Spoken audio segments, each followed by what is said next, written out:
ఏమండి ఏమండి మీరు చూస్తూనే ఉన్నారు. ఏదైతే ఇప్పుడు మంగ్లీ ఇష్యూ ఉందో అది తెలుగు 2 రాష్ట్రాల్లో హాట్ టాపిక్ గా ఉంది. ఎప్పుడైతే అడ్వకేట్ సుబ్బు కేసు పెట్టాడో ఒక్కసారిగా ఈ ఉద్దంతం వెలుగు చూడడం జరిగింది. ఎవరైతే బాధితులు ఉన్నారో ఆ బాధితులందరి తరపున అడ్వకేట్ సుబ్బు పోరాటం చేయడం జరుగుతుంది.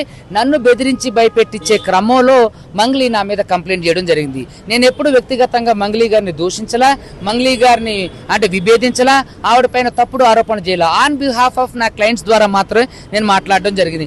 మరి క్లయింట్ తరపున మాట్లాడిన నా మీద కంప్లైంట్ పెట్టినటువంటి మంగ్లీ గారు ఎందుకని తన పేరు చెప్పి కోట్లలో స్కామ్ చేసిన వాళ్ళ పేరు మీద కేసులు పెట్టట్లేదు? ఎందుకని వాళ్ళందరినీ కూడా వదిలేస్తున్నారు? ఎందుకని నువ్వు విక్టిమ్ కార్డు ప్లే చేస్తున్నావు?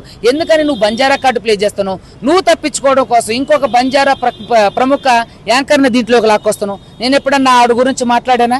ఎప్పుడన్నా ఆవిడ గురించి ప్రస్తావించానా? నేను ఎప్పుడన్నా బిగ్ బాస్ గురించి మాట్లాడానా? నేను భరతనాట్యం డాన్సర్ అని ఎప్పుడన్నా చెప్పానా?